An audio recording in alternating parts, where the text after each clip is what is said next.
समाजशास्त्र में पढ़ाया जाता है कि अगर आपको किसी शख्स के बारे में जानकारी जुटानी है कि वो कैसा है, कैसे बर्ताव का है, कैसे स्वभाव का है, तो आप उसके मित्र को जान लीजिए, उसके करीबी को जान लीजिए। अगर आप उसके करीबी व्यक्ति को जान गए तो आप उसके बारे में भी बहुत कुछ जान जाते हैं। विज्ञान भी कहता है कि समान विचारधारा वाले व्यक्ति ही एक दूसरे के मित्र बनते हैं। अब हम ये बात इसलिए कह रहे हैं क्योंकि आज बात उत्तर प्रदेश की नौकरशाही के उस अफसर की जो बीते 24 घंटे से लगातार चर्चा में है और जिसके चर्चा पूरे देश में हो रही है, 2006 बैच के आईएएस अभिषेक प्रकाश। लेकिन आज हम बात अभिषेक प्रकाश से ज्यादा उस निकांत जैन की करेंगे जिसे लखनऊ पुलिस ने गिरफ्तार करके जेल भेज दिया। निकांत जैन एक प्राइवेट आदमी है, निजी व्यक्ति है, उसका उत्तर प्रदेश सरकार से कोई लेना देना नहीं है, ना ही यूपी इन्वेस्ट विभाग से लेना देना है, जिसके अभिषेक प्रकाश सीईओ थे, यानी चीफ एग्जीक्यूटिव ऑफिसर।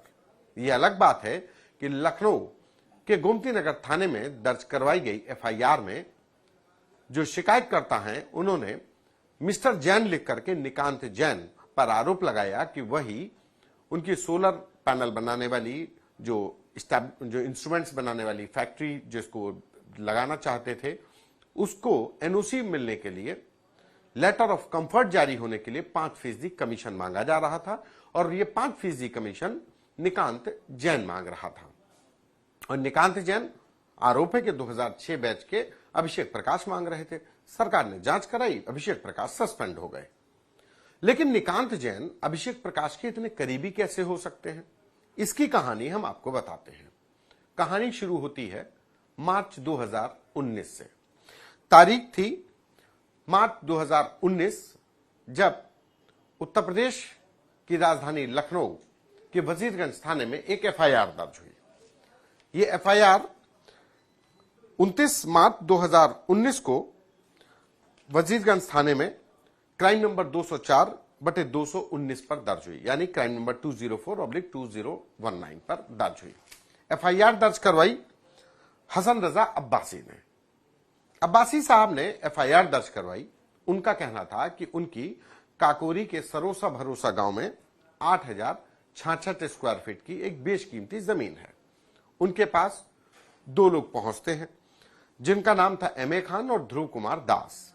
ये दोनों कहते हैं कि हमारा मेरठ में एक सेठ है, हमारे बड़े मालिक हैं, नाम है निकांत जैन, वो लखनऊ में एक फैक्ट्री लगाना चाहते हैं और सेठ जी चाहते हैं कि वो उनको आपकी जमीन पसंद आ गई है और वो जमीन खरीदना है।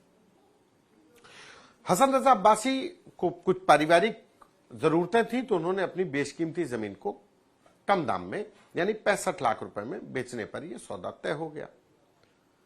सौदा तय हुआ एमए खान, ध्रुव कुमार दास और निकांत जैन, ये दोनों मीडिएटर थे। निकांत जैन के नाम पर यह रजिस्ट्री होनी थी।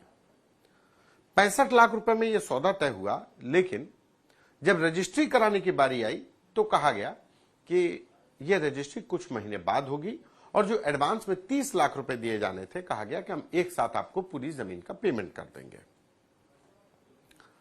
हसन साहब को भी भरोसा हो गया, हसन रजा को भी, कि इतने लोग हैं, बड़े लोग हैं, मेरठ का सेठ है, निकांत जैन है, जैन साहब लोग बेईमान नहीं होते हैं, तो वो भी अपनी जमीन को साफ कराने में लग गए, वो भी इंतजार करने में लग गए। उसके बाद इनको 65 लाख रुपए में यह सौदा तय हुआ, लेकिन वहां पर पेच फंसाया गया। वहां पर एमए खान और ध्रुव कुमार दास ने कहा कि हम रजिस्ट्री में 82 लाख रुपए दिखाएंगे, यानी 65 लाख रुपए की हम आपको भुगतान करेंगे, लेकिन रजिस्ट्री में यह जमीन हम 82 लाख रुपए दिखाएंगे और जिसमें 65 लाख रुपए का चेक हम आपको रजिस्ट्री में बताएंगे कि 65 लाख रुपए के हमने ये चेक से भुगतान किया और जो बाकी के 17 लाख की रकम है वो हम आपको बताएंगे कि आपको हम पहले दे चुके हैं विभिन्न तारीखों में। यानी कि कागज में ये जमीन 82 लाख की बिकनी थी, लेकिन जमीन के मालिक को ये जमीन सिर्फ 65 लाख रुपए में मिलनी थी। अब ये एक फ्रॉड हुआ। बात यही नहीं थमती है। उसके बाद निकांत जैन के लोग फिर पहुंचते हैं हसन रजा अब्बासी के पास। वो कहते हैं कि जमीन की रजिस्ट्री हो जाएगी, आप जमीन जो चेक दिए गए हैं इसको 2-3 दिन बाद लगा लीजिएगा। रजिस्ट्री हो गई। रजिस्ट्री होती है 21 नवंबर 2017 को। 2017 को ये रजिस्ट्री हो गई।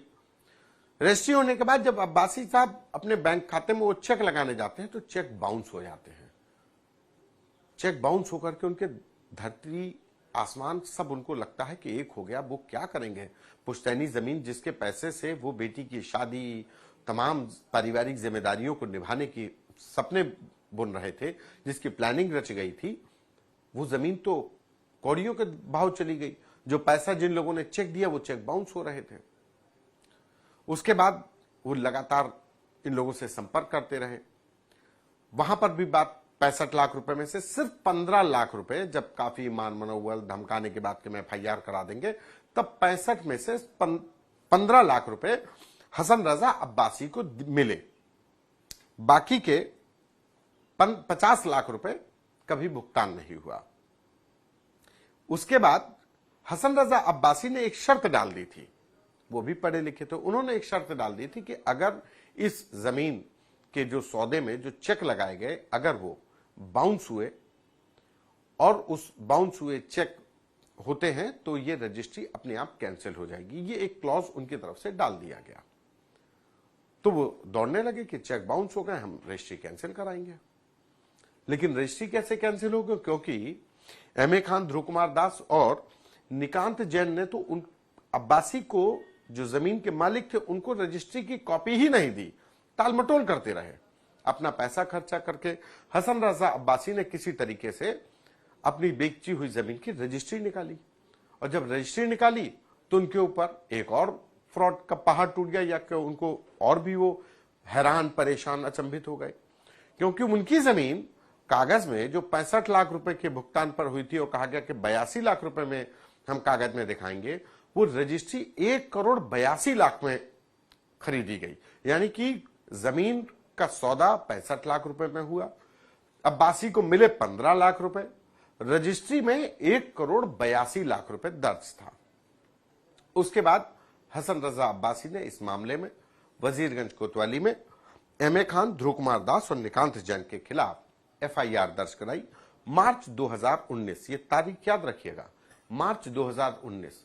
मैं इस महीने और साल को इसलिए कह रहा हूं क्योंकि ये वो महीना था, साल था, जब मार्च 2019 में FIR दर्ज होने के बाद अभिषेक प्रकाश लखनऊ के DM बनते हैं। हमीरपुर से उनको उत्तर प्रदेश सरकार लखनऊ का कलेक्टर बना देती है और अभिषेक प्रकाश लखनऊ के कलेक्टर बनते हैं। तो SSP उस समय कमिश्नरेट नहीं था, तो सर्वे सर्वा, कानून व्यवस्था, सारी चीजें, चूंकि वजीरगंज पुलिस भी, वजीरगंज जो थाना है, लॉ एंड ऑर्डर की बात होती है, तो जमीनों की खरीद फरोख्त के तमाम मामले DM साहब की जानकारी में आ ही जाते हैं। बहरहाल पुलिस ने इस मामले में अपना काम किया।